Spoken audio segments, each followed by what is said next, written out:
You probably saw the terrible images of dead cattle following the floods in North Queensland.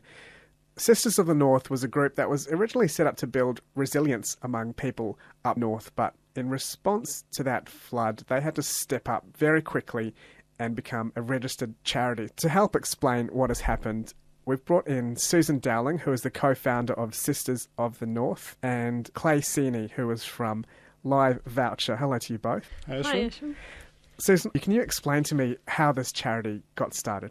The charity itself, it was a response to the natural disaster that happened up in northwest Queensland in late January, early February. It was just overwhelming what was happening. People's livelihoods were just smashed overnight. So for us who haven't been up to North Queensland, can you explain what it was like on the ground? On the ground up there was just rain for 8 days straight. Didn't stop. Cyclonic winds up to 50 k's an hour. So consequently, after about day 4 or 5, the temperatures had dropped. Cattle were dying, horses dying, native animals dying. It was just, it was awful. And then to add insult, the waters just became an inland sea the size of Italy. So family pets gone, hanging in trees. It was just devastating. And with the stock, there was no warning, there was no way to get them out the way? No way. There was, with that, it was wet, and so in most of that Downs country in particular, you can't get onto it to move your stock. And but it's not the point of, moving them. There was just that you couldn't do it. Yeah. And what was the impact like on farmers there? Oh, the impact so far has just been devastating. People, obviously gone into an initial shock. There's been generations of genetics lost, livelihoods overnight just ruined. Up to half a million head of cattle. Yes, which, Susan, you were saying before, that's a couple of years' worth of stock gone. That's right. So by the time you replace the stock, we're a breeding ground up there. Majority of the stations further north are breeding country. So by the time they replace those cows and put a calf on the ground, that calf's not a saleable product for another 2 or 3 years. So, that's not like having an income for the next 2 or 3 years. So for a farmer who's in that position, how do they normally survive? Are the banks okay to lend them money? What's the normal situation if you can't earn a farm income for 2 or 3 years? At this moment, the banks have been asked, the governor's still sorting that out with the banks. In a normal situation, it's quite a strong, highly productive area. So they've got the ability to ride out a few tough times. But this is on the back of a drought as well in some of those regions, in some of the affected shires. So already people are mentally busted, having to deal with the drought. As well as now the cost of feeding their cattle beforehand. So they've had that to contend with, and then this flood has come along and just taken all that away. What do you do differently to other charities that have been trying to help? Oh, what do we do differently? We made it up as we went along. Yeah, we responded. I suppose most charities respond to adversity, and we've done that in a short period of time.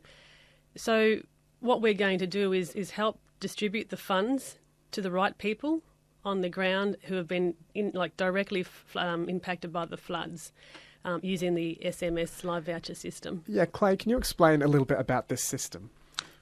So the system, I first notified my good friend and business partner, Phil Martin, at home that, hey, we're going to make this SMS system, where there was an article on Fairfax saying that we're going to do this. And I said, Phil, we're doing that. And he said, okay. Because he knew straight away with my connection to the rural industry through my other businesses that these are people that I know and I really appreciate. Known them forever up in that country that's been affected. So we decided, well, look, the easiest way is to really just think about what needs to happen. And it's about getting to an individual person. And the only way, I think the best way to approach that is to let that happen the same way the money come through. So we raised $100,000 in 4 days on the GoFundMe page. We're now sitting at around $440,000 in 4 weeks. Just like the way it come in, we're actually using an ambassador system through SMSs to get out into the network. So an ambassador is a trusted person who lives on the ground in the community and can help you distribute the money to the right people. Exactly. So the system itself, it's an SMS to SMS service that can distribute the funds. It starts with a seed voucher, And the initial seed voucher starts with $25,000 this week. Last night, we actually sent our first ambassador recipient voucher, which was pretty cool. So the way it works is that we dish out equal quantities to 10 ambassadors, all with $2,500 worth of vouchers on their phones. Those ambassadors can give one recipient, just by texting live voucher the service, say, Ashton, I'm Clay, do you want some help? What's your name, what's your number, and where you're from, which is really important. But we've got to know where these people are. How does this technology solve some of the problems that money was distributed in the past? First and foremost is that using the network of people who are already there, essentially the seed voucher, this $100 milk money, it's just a voucher that they can go and spend at the hardware store. Yeah, that sort of stuff. It's a stock take of people who are on the grounds. And we can't know that. Like Susan, especially, she's had a lot of trouble the past couple of weeks trying to figure out, are there lists? And the problem up there, we were talking to Jane McNamara, the Flinders mayor. She said that we've got 1,500 ratepayers in that Heward and Shire, but we've got a transient workforce of about 1,000. So trying to figure out actually who's up there and who's affected is pretty hard. So are you able to get the text messages that you need off telcos? No, we've been collaborating pretty closely with local governments. There's registers happening, like through the disaster recovery response teams. There's been list generated. AgForce have also have a register that you can access online to see where the fodder drops were actually dropped. But this is the beauty about the local knowledge. We can look at a map and say, right, that's where the water went. Then there's maps of stations, so clearly those people have been, impacted by the flood. So it's a matter of ambassadors or me or whoever, the local network, retrieve that information. And even the station managers that represent up to 40, 50 staff, Susan and the Sisters of the North are collating the list of people to dish it out that way. Because we found out just the past couple of days, Phil and I and Emma on our team, we were at the PM's, or went to Parliament House to meet with the Federal Agriculture Secretary, Paula Savakis, and she said that there's now a $75,000 instant loan, isn't there, where graziers can take this. And we talk about disruption.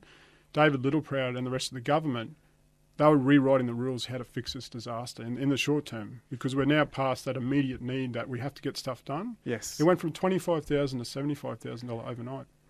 You were talking a little earlier about some of the challenges of trying to fundraise in Australia. Like, it's not as simple sometimes as setting up a GoFundMe page and giving out the money. Can you explain a little bit about how the process works for anyone else who might be in that situation? Yeah, well, for those listening, we've produced a documentary series as part of this story. It tells a lot of this stuff as well, so check out Sisters of the North and Life Journey with Kelly Shan. What happened is that day 4 we had $100,000. Day 5 we realised that it was illegal. You can't actually raise money from the public. You can't solicit that money to benefit the public.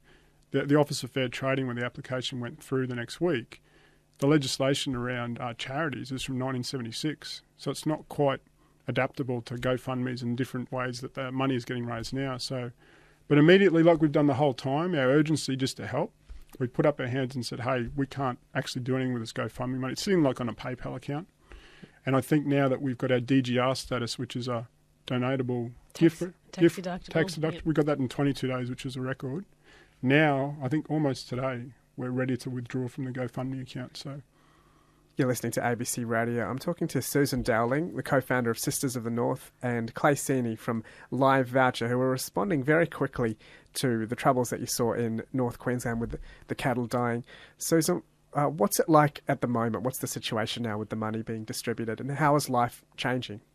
Well, as Clay mentioned before, we had a little very, very soft rollout of live vouchers last night. Yeah, at the Cloncurry pub. Yeah, it wasn't about it was as a trial. So it wasn't about who got the voucher. It was about how the system worked, and we're really happy to say it worked well. So Zoe Searle, big shout out to Zoe. She's the local landmark merchant officer. She knows everybody purchases there, etc., etc. But Zoe, because we know her and I've been friends with her for about 8 years, we said, hey, you want to be a guinea pig? We just invented this technology in the past 2 weeks, but everything will be okay. And of course, being a very soft opening, we realised there was a couple of things we need to do, especially around the protection of these ambassadors.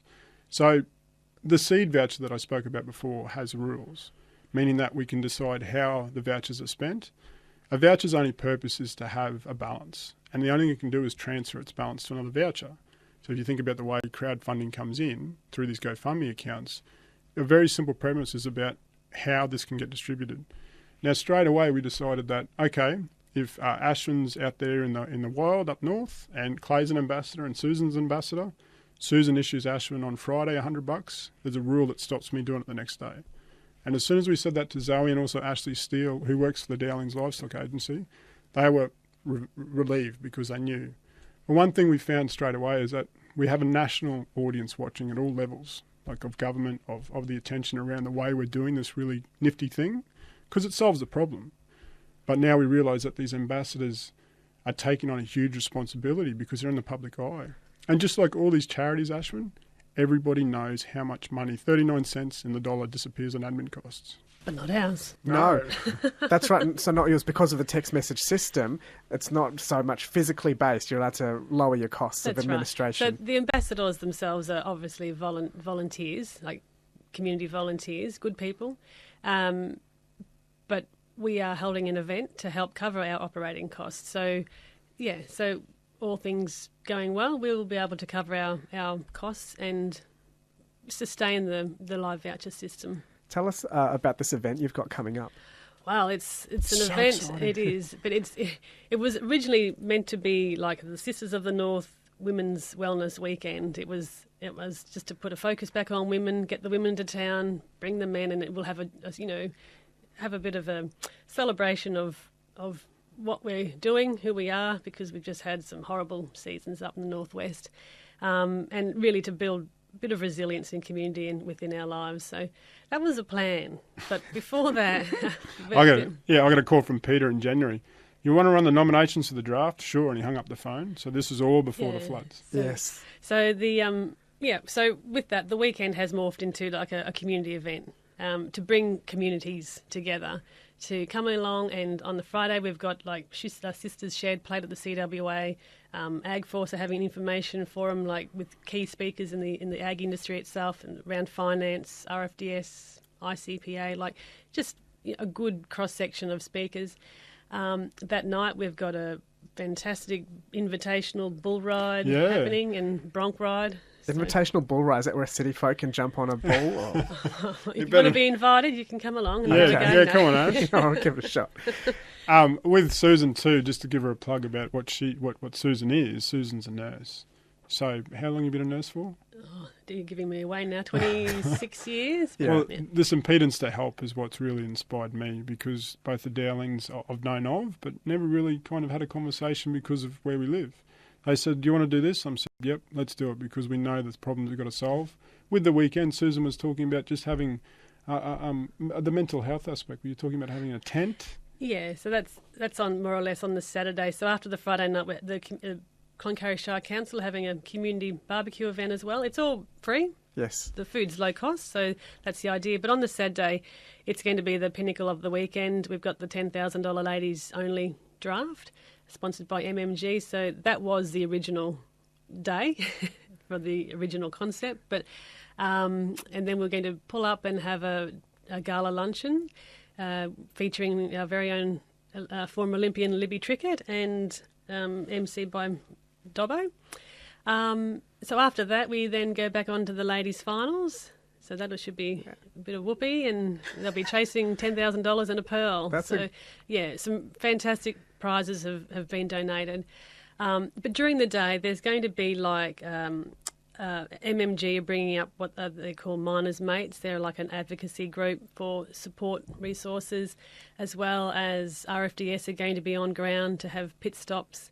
You know, it's giving the people the opportunity to get off their stations, come in, get away from all that what's just happened, but also be able to tap into resources or people, just put names to faces of support services if they need them. Where can people find out more about the event? On our website. Facebook, yeah. Facebook. What's the Facebook page? Facebook.com or fb.me/SOTN charity. Ash, just before we do forget about the big Saturday night finale, we've got... Yeah. What's happening? There's more. Sarah Storer is coming with her band. So Sarah is, she was one of the first entertainers that threw her hat in the ring and said, yep, we're there. So, it's the response from people. Yes. Pulling this together has been unbelievable. And how much does it cost again, Susan? It's all free. It's all free, Yes. except for the gala luncheon. It's a ticketed event. Have you found that people are slowly forgetting about what happened in North Queensland? Yeah, we sort of get that feeling. Unfortunately, it's media were there for the first couple of days. With the shock and awe images. Yeah, I think thanks to social media, it's the images are still there. They can be circulated, but opportunities like this or on TV, no, it's not happening. And one thing I do know about, I'm based in Rockhampton and my customers are country people running camp drafts. I know how hard it is to get the divide from their story to cross the big iron wall into the city. So talking to you today, Ash, is I think a really big first step. Secondly, I know that Michael Leake from Julia Creek Hardware, they got decimated, the inland sea. He said, To 90 businesses. Yes. it's not the first 6 months I'm worried about. It's the next 6 when old mate walks into the shop and he can't afford a bottle of milk. And you started the interview here today talking about the cash flow, the actual, on the ground, what happens to somebody's livelihood.